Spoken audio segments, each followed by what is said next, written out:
কলকাতার বাংলাদেশি দূতাবাসে আক্রমণ চালানো এবং আমাদের বাংলাদেশের পতাকাকে অবমাননা করা, আমরা এই সমস্ত ঘটনাগুলিকে আমাদের স্বাধীনতা ও সার্বভৌমত্বের প্রতি হুমকি হিসাবে মনে করছি। এছাড়া ভারতের কিছু মিডিয়া, রাজনৈতিক নেতারা বাংলাদেশকে নিয়ে সার্বক্ষণিক বিষেধাগার করে চলেছে। ভিয়েনা কনভেনশন অনুযায়ী যে কোনো দূতাবাসে হামলা মানে সে দেশের সার্বভৌমত্ব এলাকার উপর হামলা। দেশের এই সংকটময় পরিস্থিতিতে যখন আমাদের সার্বভৌমত্বের উপর হামলা হয়, আমাদের পতাকা পদদলিত হয়, আমাদের দূতাবাসে আক্রমণ হয়, তখন আমরা সশস্ত্র বাহিনীর সদস্যরা চুপ করে থাকতে পারি না। আমরা দেশের স্বাধীনতা ও সার্বভৌমত্ব রক্ষার শপথ দিয়েছিলাম। এখনো আমরা সেই শপথ থেকে কোনো রকমের বিচ্যুত হইনি। দেশের এই ক্রান্তি লগ্নে জাতিকে ভারতীয় আগ্রাসনের বিরুদ্ধে আমরা ঐক্যবদ্ধ করতে চাই। আসুন সব ধরনের রাজনৈতিক বিভাজন ভুলে গিয়ে ধর্ম, দল, মতের ঊর্ধ্বে উঠে আমরা আমাদের স্বাধীনতা ও সার্বভৌমত্বকে সুরক্ষা করি। এখানে আমাদের দেশের তরুণ, ছাত্র এবং শ্রমিক জনতাকে অগ্রণী ভূমিকা পালন করতে হবে।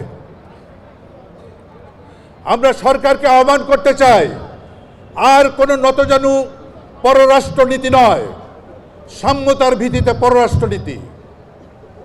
ভারতের জনগণকে আমরা বলতে চাই, আপনাদের সাথে আমাদের কোনো শত্রুতা নাই। বাংলাদেশের জনগণ এবং আপনারা আমাদের বন্ধু, কিন্তু ভারতের গেরুয়া পোশাকধারী হিন্দু আধিপত্যবাদকে আমরা কোনোভাবেই এদেশে প্রশ্রয় আশ্রয় দিতে রাজি নই।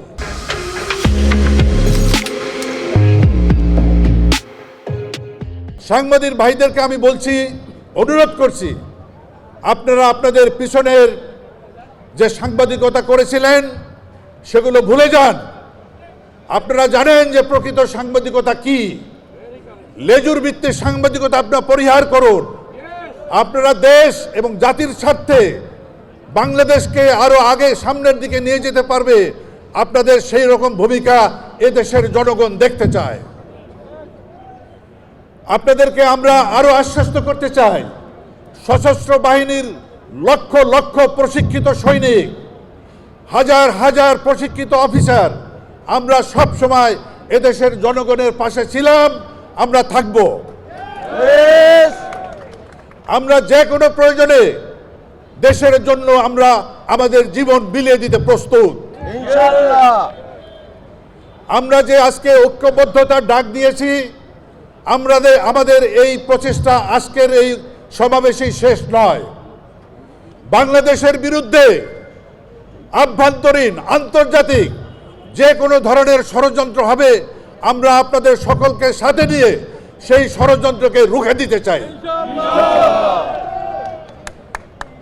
আমরা কোনো ধরনের নতজানু নীতি কোনো অবস্থাতেই আমরা আশ্রয় প্রশ্রয় দিব না।